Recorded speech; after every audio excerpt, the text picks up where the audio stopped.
We can waste our lives drawing lines, or we can live our lives crossing them. We can waste our lives drawing lines, or we can live our lives crossing them. I'm China Boak Terrell, and this is my colleague, Kevin Coleman. We're both mid-career students here at the Kennedy School, and we're getting our Master's of Public Administration.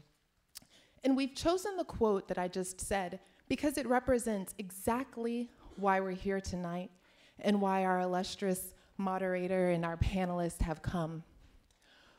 We believe that to heal the crisis in public trust among communities and police, folks, leaders, the present and the future, people who don't think alike, who have opposing views, and who have different responsibilities have to come together and commit to live in collaboration on this very important issue.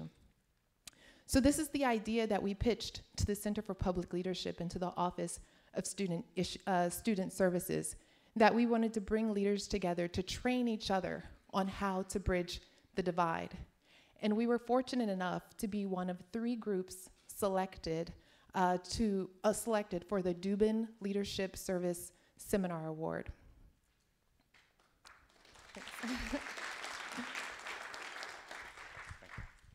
All right, thanks again for everyone coming tonight. We're very excited about this. But before we begin, we'd just like to thank our many sponsors. So I have kind of a list here, otherwise I'd probably forget half of them. So from Harvard Kennedy School, the HKS degree programs and student services, and Dean Karen Jackson Weaver. From the Center of Public Leadership, Executive Director Petty Bellinger. From the Criminal Justice Program in Policy and Management, Vinnie Schiraldi, Brian Welch, and Thomas Apt. And from the Harvard Law School, the Dean of Students, Marsha Lynn Sells. And the Harvard Law School Criminal Justice Program through Carol Steicher and Larry Swartzel. And especially the Harvard University Institute of Politics, Maggie Williams and her staff of the JFK Forum. Thank you for your support, and I'm going to hand it over to China to introduce our moderator for this evening. So now I know you all know our moderator because she is beloved by our Harvard students, and we were lucky enough to get her to fly into town to come back tonight, even though she was our IOP Fall Fellow. Not only is Miss Candy Crowley beloved by all of us, but she is a warrior woman. And I cannot think of a better person to introduce on International Women's Day. In addition to being an award-winning journalist, Ms. Crowley is one of the smartest and most acute observers of politics of our time. Her authenticity is refreshing, and Kevin and I know her to be deeply devoted to truth and journalism. Ms. Crowley served as CNN's chief political correspondent and host of Sunday morning talk show, State of the Union with Candy Crowley, a political hour of interviews and analysis of the week's most important issues. I know you all have seen it. Ms. Crowley has covered presidential, congressional, gubernatorial elections, and major legislative developments on Capitol Hill for more than 2 decades. And the Los Angeles Times accurately and aptly described her as no nonsense, a straight shooter, and characterized her career as a sophisticated political observation, graceful writing, and determined fairness. With that, will you please join us in warmly welcoming back home to Harvard, a warrior woman, Miss Candy Crowley.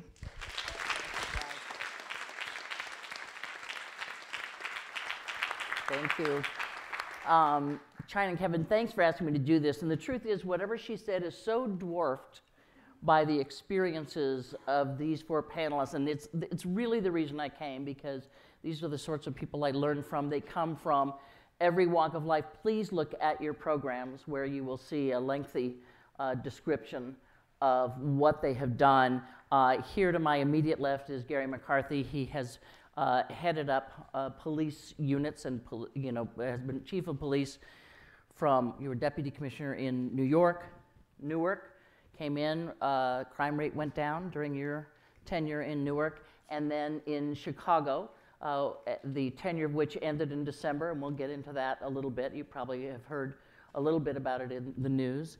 We have Brittany Packnett, who is an activist, who is appointed onto a presidential board that's looking into crime and justice issues, is active in, she's from St. Louis, has been active in the sort of the fallout from Ferguson. Annise Parker is the former mayor of Houston, but honestly, like all of these people, her resume goes way back, and she's been involved in police issues since, it looks like since you got out of college, so for a long time. Tom Jackman is a longtime crime and justice reporter working for the Kansas City Star for 14 years, and thank you, and the Washington Post for 17 years, who also has added distinction because this is the new millennium and we believe in full disclosure, is my son-in-law. So, but he wasn't brought here because of that. This is not nepotism. This is because he truly knows his stuff. He wrote a very good book about a serial killer in Kansas City, and also was head of the Washington Post's, the lead writer of Washington Post's coverage of the massacre at Virginia Tech. So they just, you know, been named to Time Magazine's, you know, best mayor and all kinds of things. So they know what they're talking about, and they come from different things. And so I want to start with you, Garry, because you were police chief and commissioner, I guess, in Chicago. We had the Laquan McDonald situation, which, boy, it's so complicated to go back, but there was a tape of a young man that was killed by a police officer, 16 shots, 9 of them in the back while he was on the ground. The tape was not released until a judge forced the release of it 14 months after the actual death of Laquan. The city, I don't know, how would you describe how the city reacted? The city reacted as you might expect the city to react to a video which was pretty horrible. And after the Mayor Rahm Emanuel, who many of us in Washington know, who's now mayor of Chicago, had said that he had the police forces back and the police commissioners back, December 1st was your last day on the job, correct? Because he was asked to leave. Is that the proper way to put it? Yeah, and it really didn't work out that way, but that's a whole different story. All right, okay. So I don't want to, you know, have this be about what happened, but this is the first time you've spoken publicly about it. So I did want to get your version, because I will tell you that if you talk to people in the justice community, other police officers, other folks who are trying to reform the system, they say, look, you look at this guy, he's been, you know, he pushed and pushed for reform. I mean, he did any number of things. He's one of the good guys. So what went wrong here? So I'm a big, first of all, thank you for having me here tonight. And I'm happy that we're going to talk about legitimacy, and you brought your son-in-law. That's fascinating. And talked about his book at the same time, right? Now available in ebook. Yeah, there you go. So I'm a big believer in systems management, and that's how we run police departments today. We run them more like corporations than we ever did in the past.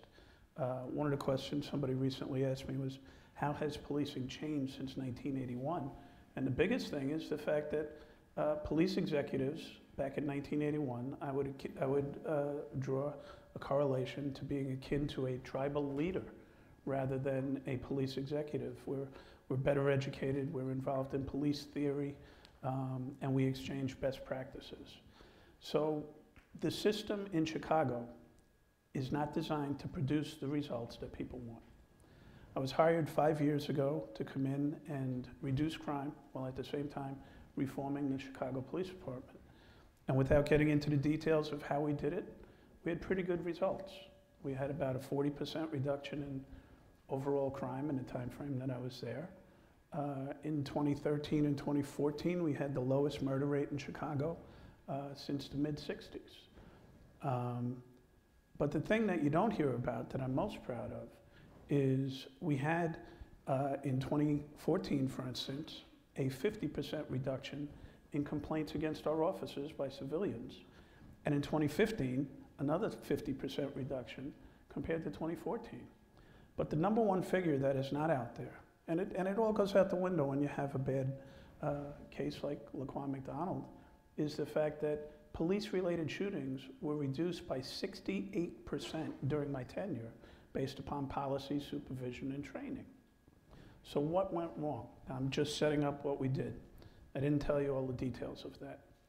But in Chicago, and this is something that's kind of troubling, communities across the country want a number of things out of the police. They want civilian oversight to police departments. Well, Chicago has that. We have something called the police board. And the police board is the final determiner on disciplinary matters in the department. I am only allowed to make a recommendation if it's more than a 30-day suspension. Okay, less than 30 days, I could be the final determiner. But I only make a recommendation. During the course of my tenure, the police board overturned 75% of my separation cases. So that's not what people expect to hear, because you want civilian oversight because you think that we're not going to be tough on the cops. And here's a case where 3 out of 4 times that I recommended a cop be fired, they were not fired, and it was overturned by the police board. So we have civilian oversight. In Chicago, and in many communities across the country, people want outside departments to conduct investigations into police use of force cases, especially police-related shootings. Well, in Chicago, we have it. It's called the Independent Police Review Authority. The Chicago Police Department does not investigate police-related shootings. In this case... Can I interrupt you then, because you know, I think sort of more to the point that this was a case where a tape was not released for 14 months. Who was in charge of that tape? Did you push to get it out there? Because what it looks like, you know, you say people don't believe that cops will be tough on cops. But of course, how that was taken was you were trying to cover for, not you personally, the police department was trying to cover for this cop, so you held on to that tape. You need to let me finish the process, and then I'll answer that question. The answer is I had nothing to do with it. That's the real answer. But let me explain to you why. Outside investigation by IPRA. IPRA immediately turns and enlists the efforts of the FBI, who now add another component that people want. They want a federal investigation. That's what we hear all the time. We want the U.S. attorney to investigate, which the U.S. attorney is investigating this case, which, mind you, everybody pay attention, they haven't even concluded the grand jury. That grand jury has been impaneled, I think, for about 16 or 17 months at this point. So the U.S. attorney and the FBI are investigating that case. Everything about that case goes to them.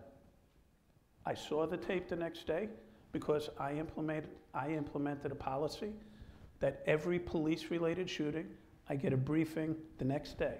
In other words, the guy who's out there or the woman who's out there conducting that investigation from the police department side, which is just a preliminary investigation, comes and tells us the circumstances of it.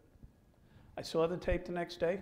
That was the end of my involvement until the Independent Police Review Authority recommended that I take the only disciplinary step that I could take by Illinois state law, which is to strip that officer of his police authority, which I did immediately. After that, I was completely not involved in it. If you notice, there was a FOIA request by a news reporter who asked for all the emails involving Laquan McDonald. And there was something like 3,000 emails that were released. I don't know if anybody noticed, because nobody said it, that I was not on one email regarding that case. That was completely in the hands of the prosecutors and the investigating agency, which was the state's attorney, working with the U.S. attorney, the FBI, and IPRA. So the answer is, we had nothing to do with it. And by the way, I'm going to say something that is not going to be popular. If I was asked, which I wasn't, I would have recommended that we don't release it until the investigation is concluded, because that has been police department practice. If we want to change that, I'm okay with it. I'm absolutely okay with it. But those are the practices of investigatory agencies across this country, and they have been for time immemorial. If we want to change it, I'm okay with that. But under the standards that we were using, I would have recommended we don't release it until the investigation is completed. Brittany, listening to the story, and I think the problem is that I feel like we've seen a lot of stories out of a lot of Ferguson was closest to home for you. Are the wrong people in charge? I mean, because nothing undermines police legitimacy, and by that I don't mean the people in charge, or the wrong titles in charge of the tapes or what happens to the police officer. But more importantly, nothing undermines police legitimacy more than videos like this. I think it's because they're so public and tend to turn into street problems. Yeah, I would push a bit and say that nothing undermines police legitimacy like the killing of people like Laquan McDonald, right? Before the video even gets shot. And when the Department of Justice released its initial report on issues in Ferguson, what I think was really powerful about that report was that half of it were people's stories. So I live in Florissant, Missouri, which is a part of the St. Louis County network. It's I live about 12 minutes from Ferguson. I spent a lot of my time growing up in Ferguson. And I could tell you a bunch of the stories that were in that report before the report ever came out. Because too often we do not treat the lived experience of marginalized people like real data and evidence, even though this is what we had known to be our reality for a long time. So we didn't need a video or a DOJ report or anything like that to already have us in a place where police and corresponding structures and systems had already been delegitimized, right? Like, let's be very clear about that. You said a couple of things that I think are significant to think about. In my full-time work, I run Teach for America in St. Louis, and while it is obviously a much smaller enterprise than a police department, every time someone comes to me and says that they don't like their child's teacher or that their child isn't learning enough, or if one of my teachers feels like they're not being trained properly enough, whether or not I've been on the email chain, it's still my responsibility, right? And so I respect that you have to be here and tell your story, and this is one of the first chances you've had to do it. But I also think that when we talk about tradition, we have to go past 1981, right? We have to go past 1881. We have to look at the roots of systemic oppression and racism in this country. Because when we think about the concept of plantation policing, for my ancestors, we were not talking about serving and protecting. We were not talking about some of the rules and regulations we're talking about now. We're talking about entire systems that were set up to control marginalized people as property, right? And so these conversations, I think, are important, but we have to make sure that we're not ahistorical when we're having them, and that so I just push us past the premise that things start with the video, or that things start with the report, or that things start when protests begin in a city, right? That this has real roots in systemic injustice and the way that systems have been set up to ensure that we see results like this. Right. I think probably what I meant was broader knowledge of the sorts of things, because you look and you think, boy, if this happened once, heaven only knows how many times it's happened that there wasn't somebody there with a camera, or the cops didn't have a camera. Yeah, absolutely. And I think that's really scary, right? And this was the point I was making about the lived experiences of people of color and people living on the margins being important data and evidence for us to be listening to, because it shouldn't have taken us seeing Walter Scott getting shot in South Carolina for us to believe that these kinds of things happen, when people have been saying it for decades even, right? And so, no, I wholeheartedly agree with that point. There's certainly a broader base of knowledge. And let's be clear, right, that it is protesters and young people that decided to make sacrifices with their body that have us at this point where we are right now. So, Mayor, when you listen to this from the activist point of view and from the law and order point of view and the police point of view, what's the thing that starts to change this situation? Is it in the training? And you all jump in whenever you want, Tommy, as well as you. Is this about training? Is it about attitude? Is it about community policing? I know it was something that you had in Chicago. Where do you start? Because it just seems so, even researching this, it's like there's so many different things that seem like they need to change. This is about perception as much as it is about reality. And public safety is equally about the absence of crime as it is about the presence of justice and the perceived presence of justice. And it starts long before an incident. In the best of all possible worlds, you want a police department that looks like the community it polices. If you can't have that, you want a police department that understands the community it polices, and that is in the community it polices in some form of community-oriented policing.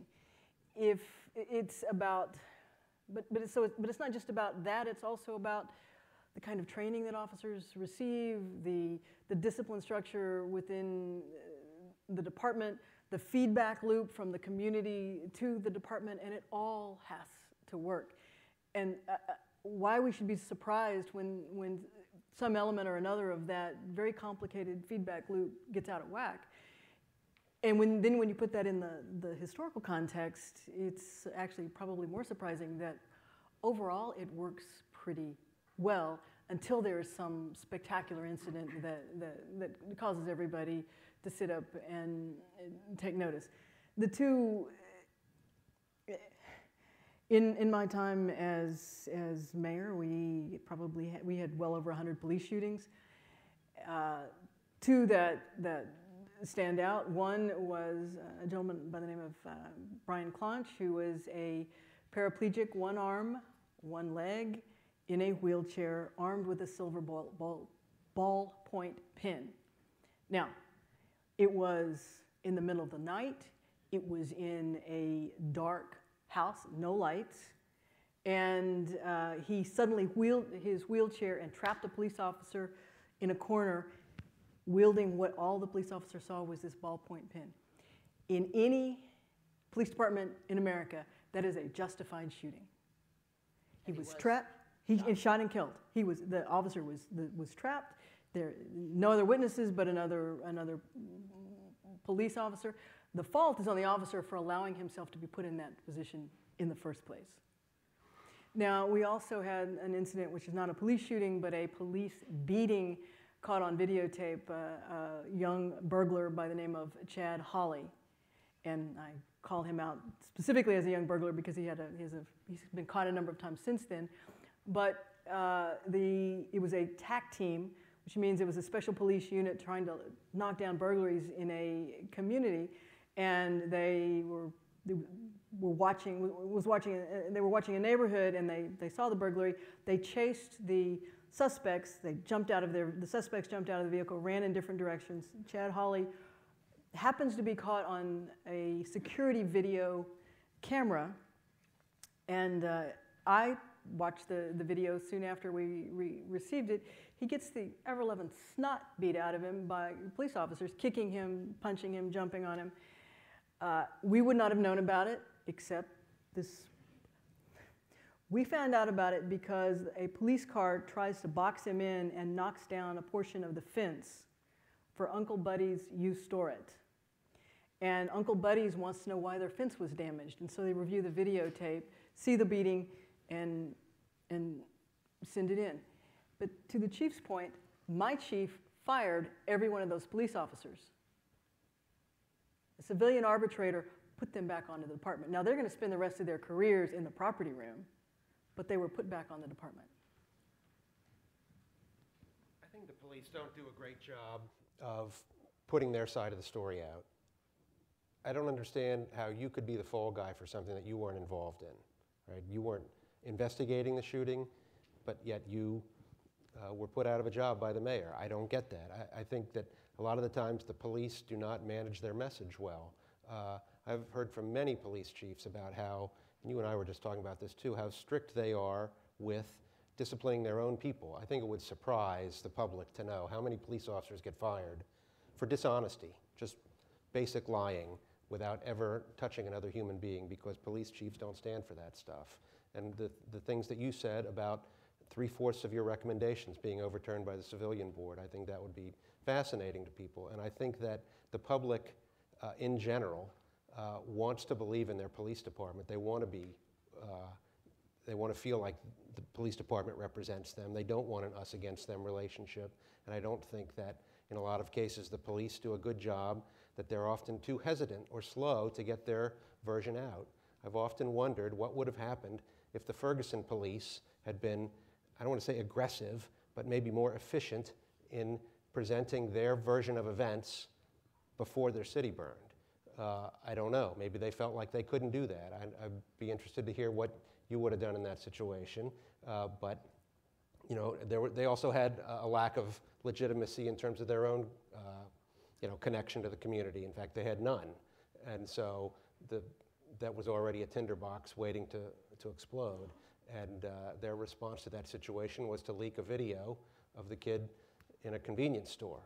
And so I think that just made their police department look worse versus trying to put out a version of events that was different from hands up, don't shoot, which became the defining slogan of that event for a long time.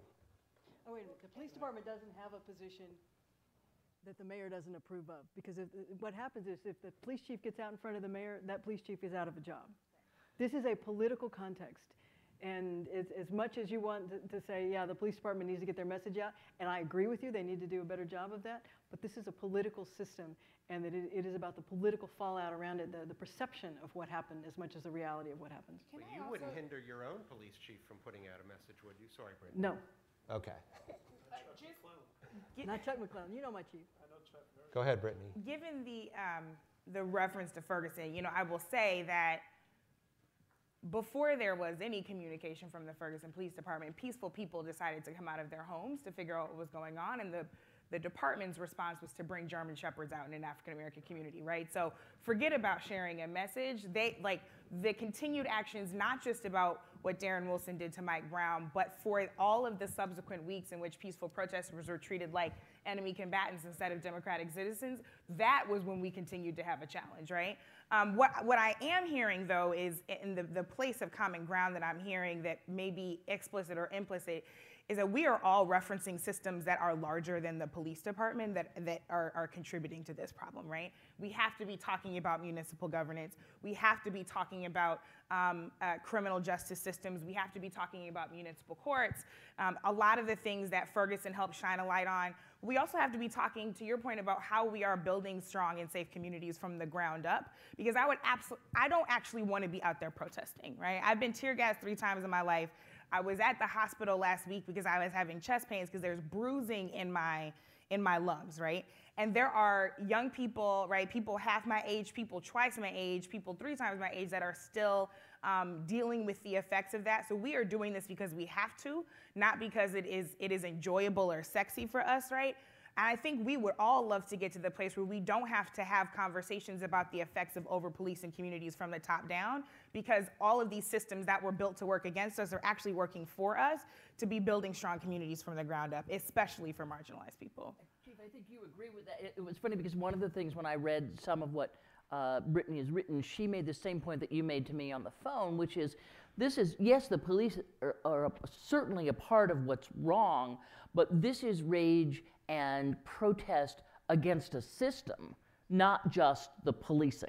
Yeah, and Brittany, you'd be surprised to hear how much common ground we actually have, because, Tom, I wanted to stop you and say, you know, using Ferguson as an example for communications, don't use him as an example for anything. Because we were all aghast in law enforcement watching what happened during the protests, because at the 21st Century Task Force meeting that I attended, I spoke about mass demonstrations. And the first thing I said is that the police can turn a demonstration into a riot. And we watched it happen. Not just German Shepherds, Bearcats, sniper rifles, SWAT officers, not tactical officers, SWAT officers on the front line. The worst example, period. And that's one place where we could start and agree. But the other thing is what you just referenced, and something, I think this is probably the right audience to speak to about this. I always I always talk about you have to take the right medicine for what ails you. And people should definitely be outraged about police shootings, especially bad police shootings, right? And when I say you should be outraged about police shootings, I'm talking about the fact that criminals have guns and point them at officers and officers shoot them, let alone when police officers make mistakes or criminal acts that police officers make. You should be outraged about all of them, first of all. But second of all, I refer to what's been happening in this country. The police can do better, don't get me wrong. But I refer to it as legal cynicism on steroids. Because if you think about it, the rage that comes out of the disenfranchised communities over the last how many years, I'm not sure, it builds around poverty, lack of resources, lack of opportunity, lack of jobs, the breakup of the family unit, poor health care, lead in the water, what's happening in Flint. All of these things happen in a disenfranchised community, and it represents a bigger failed system, of which the police is the most visible component and does the most interaction with that community. So they become the focus. I'm talking about the police. Now I call them they, not we. How about that? You know, I was just thinking, so if I hadn't gotten out in front of the mayor, I might still have my, oh wait, I didn't get out in front of him, I'm sorry. I just wanted to make sure I understood that. Brittany, would you understand how close the... Of course, no, absolutely. Would you agree with that assessment, that it is so many things? It's a smaller component of a bigger issue. And that is, you know, that is why I talked about this issue of systemic racism and oppression. You know, a lot of folks look at the movement, and one of the biggest critiques is that our focus is too narrow. And I have always maintained that police violence is a branch that grows out of a larger tree that is based in systemic oppression and racism, right? So are all of the ills that you listed, right? Inadequate housing, inequitable education, issues with healthcare. So the point is not just to break off one branch, the point is to uproot the entire tree, right? That's how we handle all of it.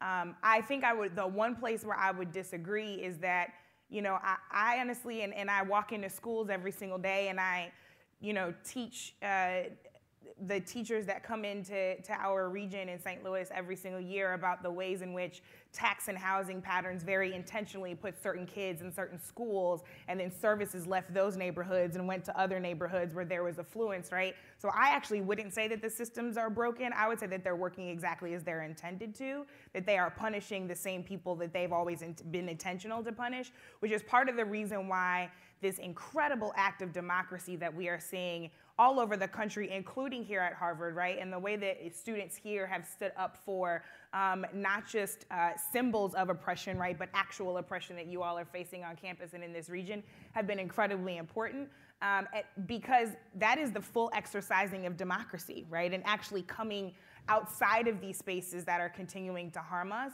and holding the folks that are inside of them accountable to something totally and radically different.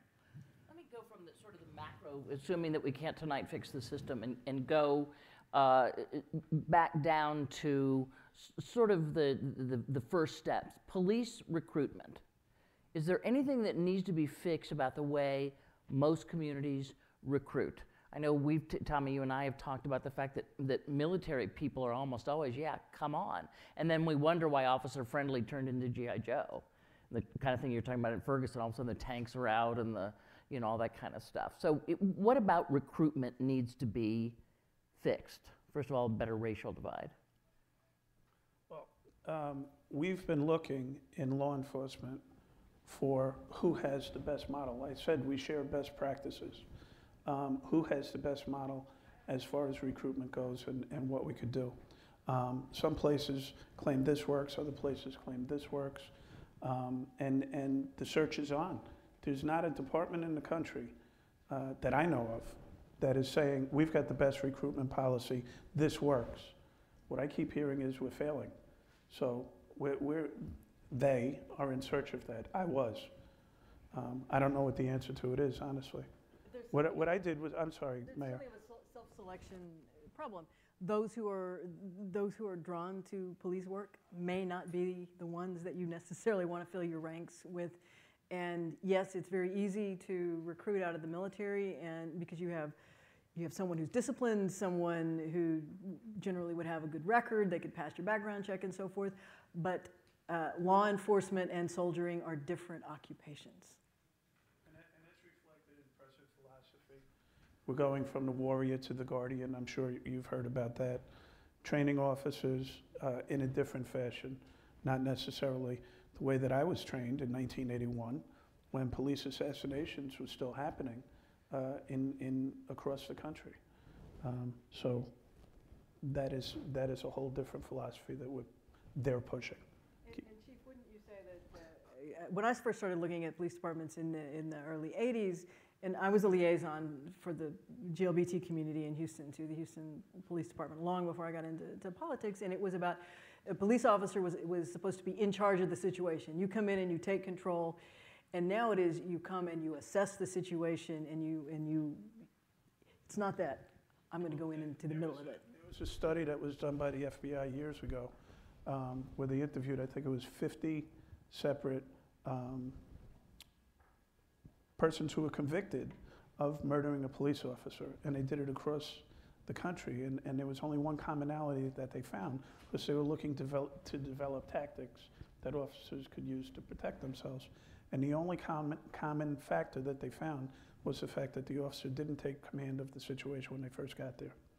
So officers are trained to first take control of a situation tactically, but then that transition from being in charge tactically to de-escalating now, hey, everybody relax, let me tell you what's going on, this is why I did this is why I did that, has to do with procedural justice and police legitimacy, which the reason why those complaints against our officers in Chicago went down so dramatically over the last few years, Phil Goff's here, working with folks like Phil Goff, Tom Tyler and Tracy Mears came to Chicago and helped us craft a training program for legitimacy that people from across the country have come, and we're training the trainers, they're training the trainers, and taking it back to these other departments across the country.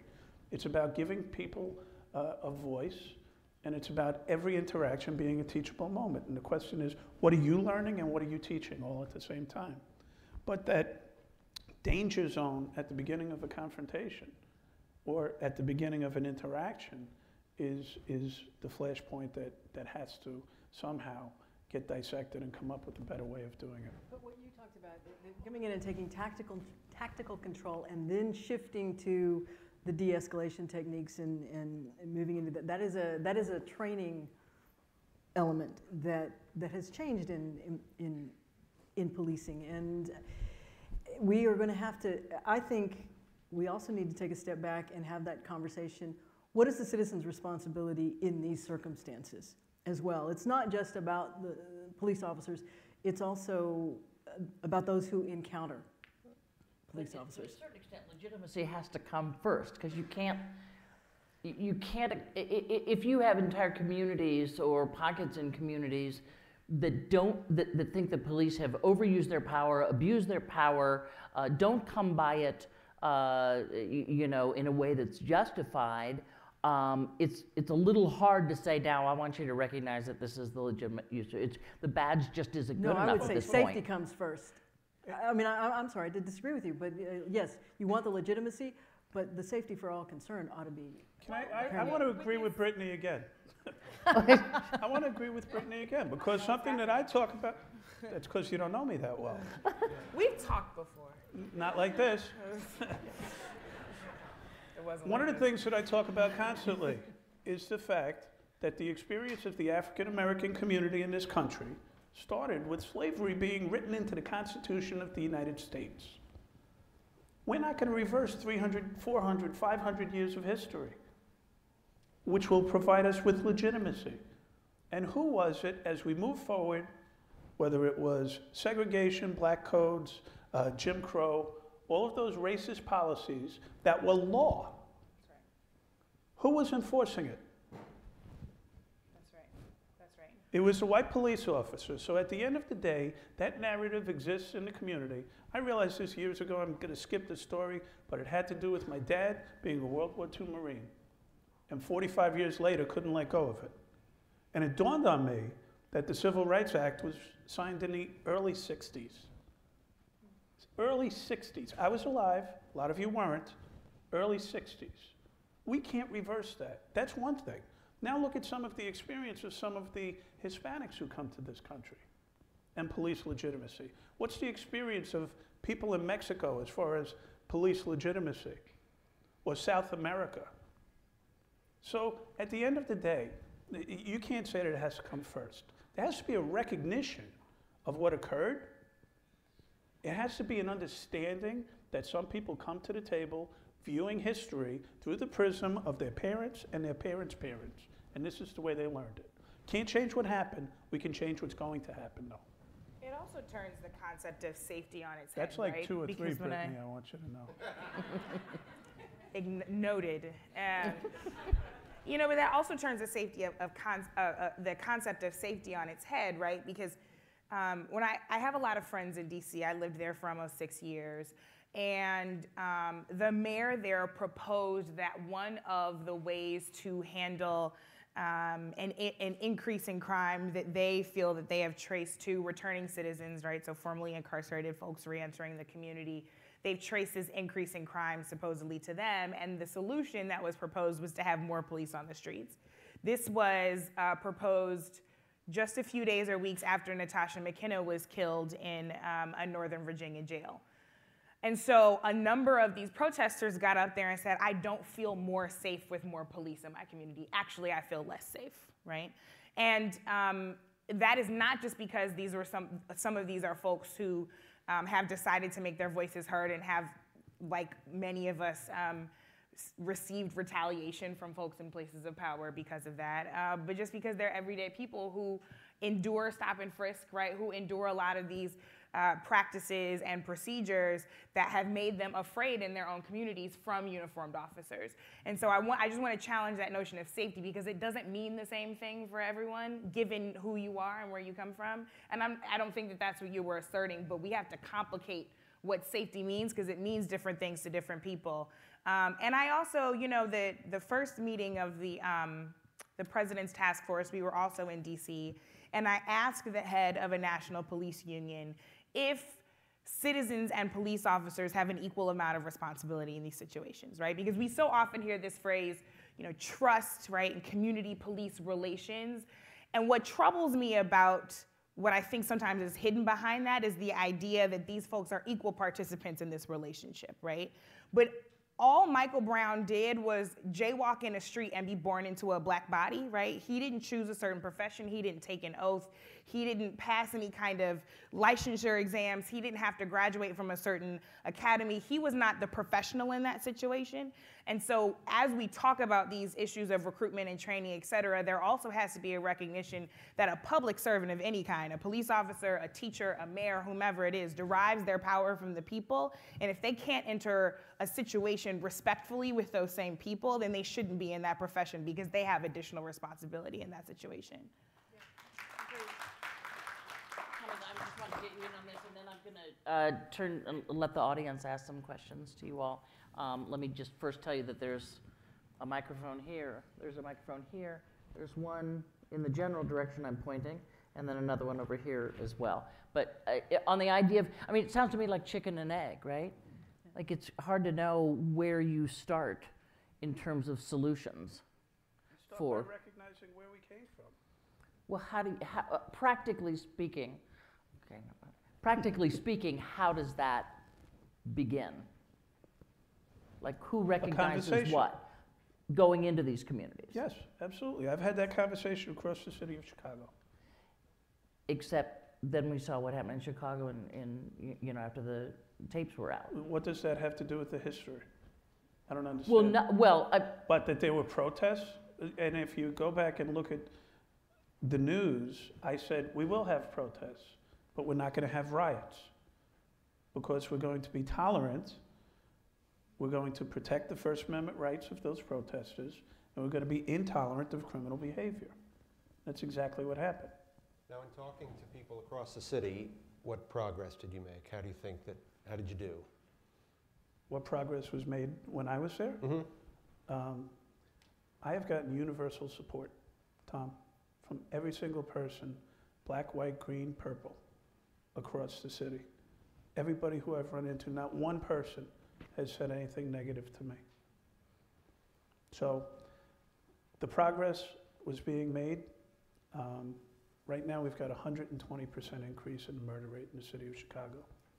And you know, there's consequences for everything.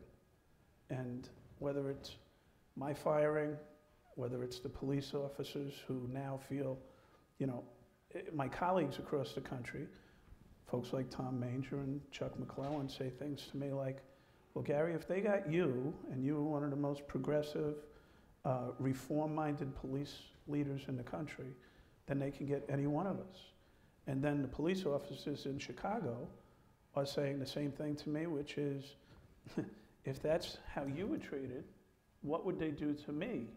And you know, I'm worried about my mortgage, my house, my family, and how do I juxtapose these two positions? So we're in a world of mess right now in Chicago. Let me invite you all, if you have questions for anybody in the panel, to come on up. There's, you know, your basic Harvard rules. Please tell us who you are. Please make it a question, and please make it a short question, so we can get to more of you. Is this on? Okay. My name is Antonio Copete. I'm a postdoc at the Center for Astrophysics here at Harvard. I wanted to recount an incident that I had just a few years ago here by the Mount Auburn Hospital on Memorial Drive. An incident that I believe was an incident of racial profiling, when a police officer pulled me over when I was driving, and basically came and asked us a series of questions that are very personal in a very aggressive manner about me, about my passengers. And basically, he only calmed down. He only kind of stopped being, as threatening after I explained to him that I was actually a PhD student in astrophysics here at Harvard, and that my black passenger in the back of the car was a postdoc in nanotechnology at MIT.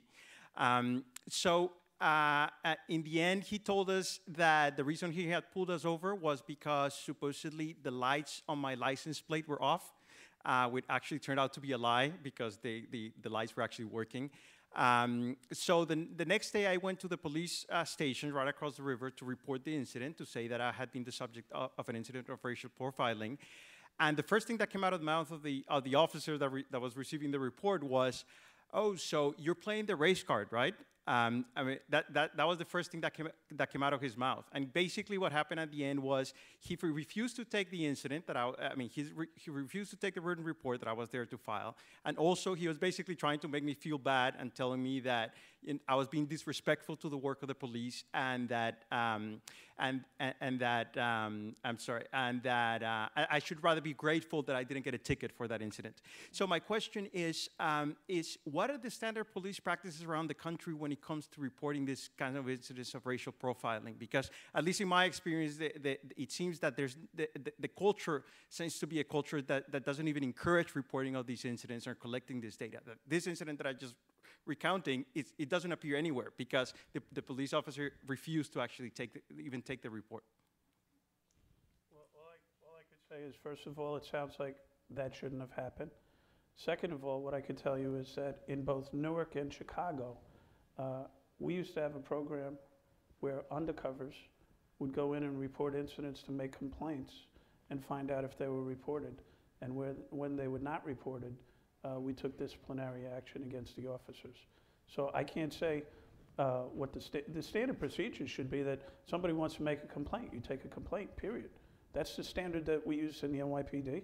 That's the standard that I impressed on both Newark and Chicago. And where officers didn't comply, that I was able to find out about it, we disciplined them. And the best way to do that was through me dictating that we were going to do test cases. We did stings on officers, and it worked. And as soon as we started doing them, we had like a 90% pass rate. And then after we started disciplining people, we had a 100% pass rate. I don't know of a police department that doesn't, where anybody should be a gatekeeper for a police complaint. If No. you make a complaint in Houston, now we did change it after I came in, and we used to have this big warning at the front that you were filling out. It was a sworn statement on the threat of perjury, and we took that out. You can download a police complaint off the internet now and send it in. You have to sign it. It's not going to be an anonymous complaint, but there's no gatekeeper, and there shouldn't be, and that's inappropriate. You know, I just had an incident with TSA maybe about a month ago, and it took me, I literally like just left the White House, right? Which is wild. And I shouldn't have to tell you this, right? You shouldn't have to be like, I'm a genius and I go to Harvard and MIT for you to take me seriously, right? Even though you are. I'm right? a rocket scientist. You shouldn't have to justify yourself in that way. Your humanity should be enough, right? But it took me having to be able to call up so-and-so, right, and know the right person to be able to force something and have a legitimate following on Twitter and tweet the heck out of DCA Airport, TSA, at both of their Twitter handles in order to get some traction on this thing. All of that shouldn't be, right? And I want to both affirm what you were saying, because like you said, it absolutely shouldn't have happened, but also just to give the message, right? I mean, this is a policy forum, right? You are current and future national, civic, world leaders. You will be leading institutions. That is why it is so critical to build radically inclusive institutions. It's absolutely, and this is not just happening in police departments, right?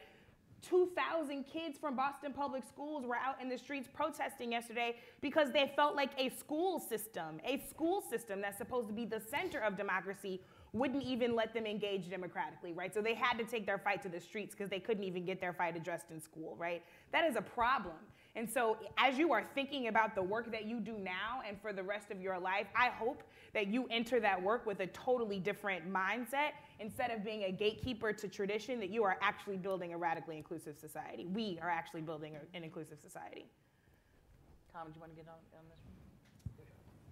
Okay, let me go up here. Hello? Oh, hi. My name is Carolyn. I'm a student at the college.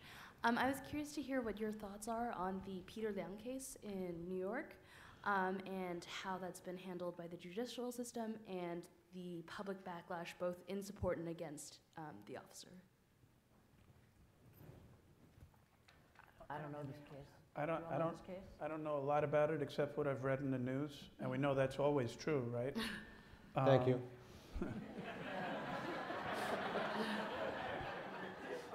But it seemed to me, you know, every action has a reaction, as I said earlier. And the reaction of some of the systems, I believe, are overcharging police officers at this point. And that could be a case where that's what's happening. Because if I understand correctly, he was charged with murder, which means he intentionally shot and killed this individual, where he described that he accidentally fired a shot, if I understand it correctly. So I don't know enough about it, but there is a reaction there in the system that's happening. I know that. You know, this isn't about the case specifically, but one of the things that I've noticed in particular coming out of that conversation is how much people have leveraged that to create divisiveness between people of color, right? Or to highlight it where it exists and leverage it and take unfortunate advantage of it. Because you got an Asian officer and a black victim, right? And I never use the word minority because people of color are actually the global majority, right? And the thing that systems are really afraid of is if we get hip to that and get really wise and start working with each other, straight up, right? And so I think that it's an important question. And one of the things that I'm hopeful that we do in this movement is really just find legitimate opportunities for solidarity, and that we take those moments seriously and we take our responsibility in those moments seriously, because there is work that we need to be doing together and for one another. Let's do this over here. I am Mohammad Kashif from Pakistan, a senior superintendent of police, LKY fellow from Singapore. I have I am a little surprised about the talk that I listened regarding two statements. One was the history of US allowing the killing, like some sort of slavery in a form, but the slavery doesn't mean the killing, number one. The second statement by the mayor that if the chief had said something, I would have removed him or her. Like, this is something, it sounds like too much authority on one side. The second thing is that on one side, the morale of police is going down. The chief of police is trying to build the morale. People are creating some different kind of issues, so it's a very complex situation. What about diversity in recruitment, making more black people in the police so that they can include in the force and some culture develops in such a manner that they are inclusive, changing some firing policies, allowing arms to be carried only on certain occasions, not every time they may be allowed to carry arms, or how to use arms and when to use arms, like change in the standard operating procedures. What about that? First, let me say that I was really making a point in that police chiefs across America are often appointees of the mayor, and it is a political system. And while I have a great relationship, or had a great relationship with my police chief, and we communicated, and I don't believe in throwing people under the bus, it is a fact that every city department director, including chiefs, understand that they are in a political system and they serve at the pleasure of their mayor. I also say that I led a city in Texas which is awash in guns. And the idea that I would send a police officer out unarmed is not going to happen. I do know also that police departments have tried, as long as I've been covering police, to try to recruit more in the minority community, particularly in the Asian and Hispanic populations. And those, you touched on it briefly, a lot of those people emerge from cultures where police legitimacy is not a thing. They don't talk about it. They're not concerned about police legitimacy. We're the police, you're not. And so it is not seen as an honorable profession or a good thing, and so it's really hard for police to recruit Asian and Hispanic officers to create the sort of legitimacy in this country that police departments want. And I think that's been an ongoing problem unless you figured that out. The city of Houston has my police department is a majority minority police department. It is not a white police department, and it has been a majority minority police department for a long time. It's not just what your department looks like, it's the culture and the attitude and the training of that department as well.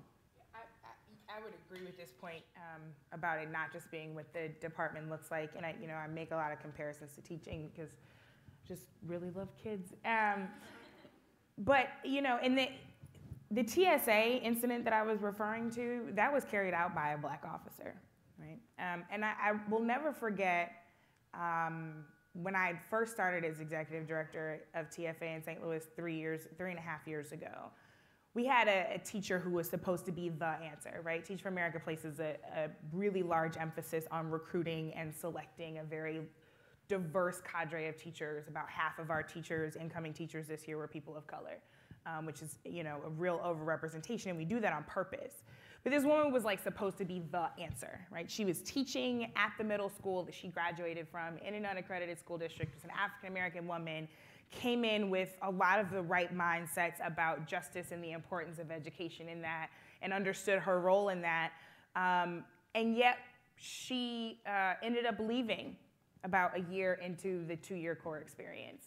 And a lot of her, a lot of folks on my team spent a lot of time with her, right? Trying to coach her and trying to get to what the root of her challenges were. But a lot of the ways in which she was approaching young people and a lot of the ways in which she was approaching her colleagues were incredibly deficit-based. And it wasn't until I had completely failed with her, right, and I had failed her, that I realized we had done so much to talk about white privilege and systemic racism that we hadn't done the kind of necessary healing work that we have to do for people of color to deal with our own internalized oppression. So she was carrying those things out in her classroom, and it was becoming a real challenge. We were, in effect, perpetuating white privilege because all we ever talked about was white privilege, right?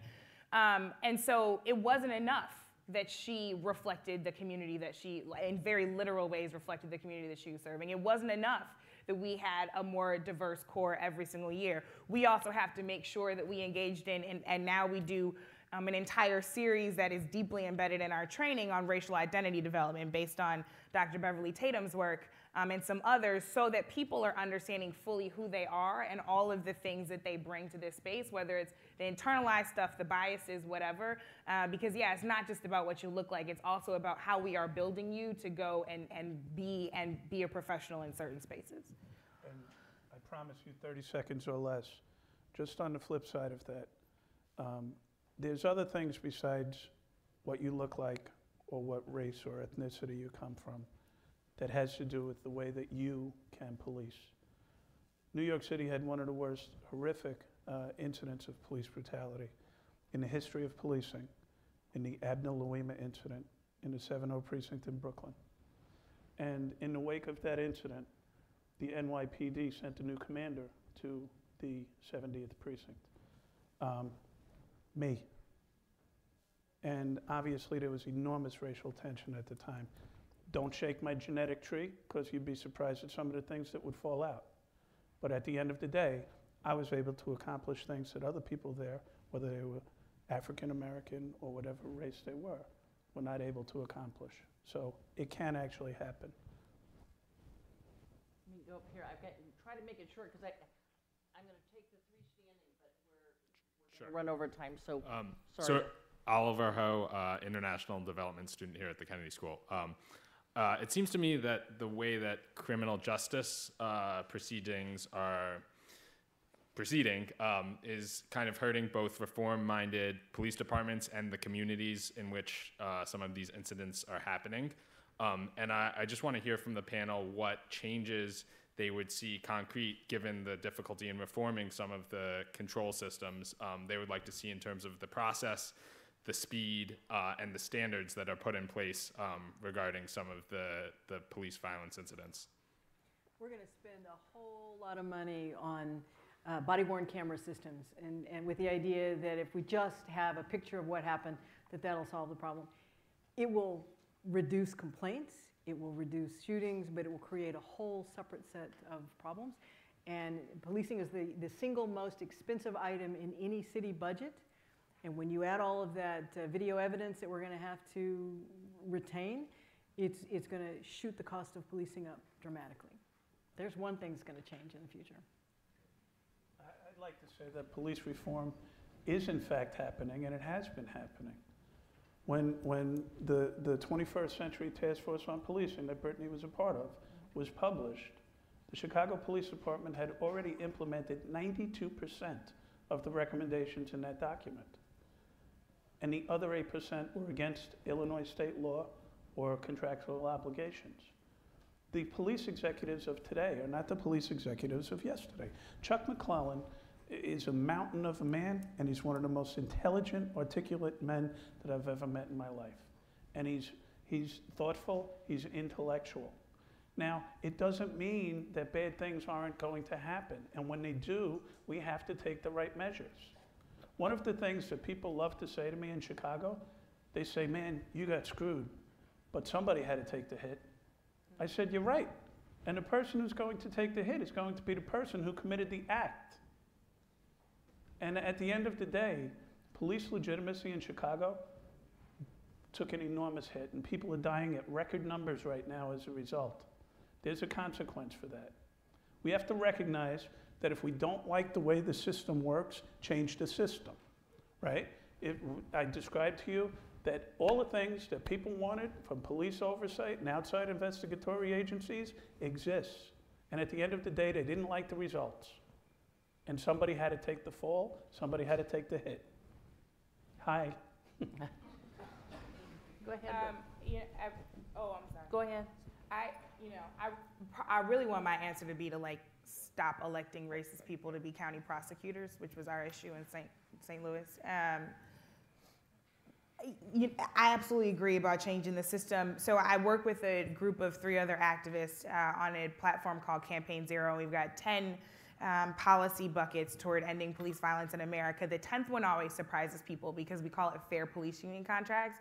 People are like, what are you talking about? What we're actually talking about is fair to the community because, and we've had this conversation before, But in addition to these issues of community oversight, prosecutorial misconduct, all of those kinds of things, police union contracts in particular offer a lot of protection in the name of procedural justice or due process that are actually just over and above what people should be receiving. There is no way that a union contract should allow for an officer to have 10 days before they can be interviewed in an incident of police involved shooting, right? There is absolutely, like, and you can go to, we have a website called checkthepolice.org, and you can kind of see our report on police union contracts in particular, because we do a deep dive on that bucket. But that, I think, is another one of the places where we can see immediate change. And, you know, we had a task force meeting in January, and I sat across from a number of heads of national police union organizations who were all saying, well, the changes are too expensive, right? You weren't saying it, but the things in the task force report are too expensive to do. And I was like, well, here are 4 things that you can change in your collective bargaining agreement that are free, right? So actually, if people put on that kind of pressure, we should be able to see those changes. That's true, although a lot of those things are prescribed in state law, so you do have Some to of take them a are, step up. yeah. This is a lesson on why you shouldn't get so many people who know what they're talking about on the same panel. Go ahead. Thanks. Jed Schwartz from Somerville. So there was a series, some settlements about Chicago police inflicting pain or torture on victims in the years, I think it must have been well before your tenure, Superintendent, but I think there were reparations given down to the victims of these horrific procedures. I was have been unable to determine the size, the magnitude of the awards. I wondered whether you had that information available to you, and don't you agree that really like a city like Chicago, where there is very high unemployment and high levels of despair, despite Reverend Jackson's old invocation to keep help alive, that make it the greater the unemployment, the greater the difficulty of holding a job, the more difficult it is for the police to do their work. Yes. But do you have the magnitude of the reparational No, work? I don't. I don't recall it. My recollection of it, when I did the math, is that it was not a whole heck of a lot of money for any individual. It was, you know, maybe a couple of $1,000. That's all. Yeah. Thank you. I think. Yeah. Okay, you know to be quick. For Tom Jackman, is this just a Black issue, or are there differences? You're covering the shooting death of John Greer in Northern Virginia. His trial is April 15th. He was a white guy. Is that situation being handled differently? For Brittany, is an unintended and unfortunate consequence of the movement the fact that we're losing good reformers like, I don't know, Anthony Batts, Chief Superintendent McCarthy? Just a question. Your question to me was, is it different when a white guy gets shot? I mean, I think that the bigger question is about use of force, and the fellow who asked about changing policies, I think there is a gradual sea change coming in police departments, and the chief and I talked about this earlier, that there is a thought that force doesn't have to be used in every situation, and that is changing. And another thing that case that I wrote about is going to help change is police transparency, and the fact that for 14, 16 months after the police killed a man, they didn't say anything. They didn't release his name. They didn't give any details of the incident. And that's changing. And there is a gradual recognition that greater transparency can actually help the community understand what goes on. You talked about not wanting to release the tape in Laquan McDonald because that's been the practice of the department since time immemorial. Investigatory practice of law enforcement. Right. Including prosecutors and so on. Right. Not a tradition, practice. Right. I would urge that change. I'm okay with it. I know you are. See, I didn't say it till I found out where you were on that issue, and then I fell right in behind you. It also doesn't cost anything to do that. Right. It's not And so those are two big things that have come out of a case where There was secrecy, there was death, and now we're getting some positive benefit out of it. To the second question, you know, I actually think that the fact that whether it's a progressive police chief or someone who is deeply problematic like what we faced in Ferguson, that is not a consequence of the movement. That is a consequence of what you were talking about the political nature of the role, and that, you know, there are certain positions that are often made the fall guy or gal or gender non-conforming person. It's important to remember that. Which allows people to dodge responsibility when you actually have to be looking all the way up and down the system to be making sure that the people who are at fault actually have to pay for that. So my thanks to all involved. Let's just say I did the least amount of talking here. So because we ran over time is because they're so great. So thank you for being patient with us. Help me thank Tom Jackman. You can find him on @TomJackmanWP. He has a true crime blog that's fascinating. You can find @Annise Parker, ANNISE Parker, and follow her. This is we have to write this down, @MS Packyetti, PACKYETTI. That's what my students used to call me. Because that's what and also joincampaign0.org. You're going to have to write snail mail here because he's yet to put himself up on Twitter, but we'll work on it. I used to have a staff that did it. I got nothing. So yeah. And they tweeted regularly in your voice with They did. your commentary. Yeah. Thank you all very much for coming. It starts a conversation.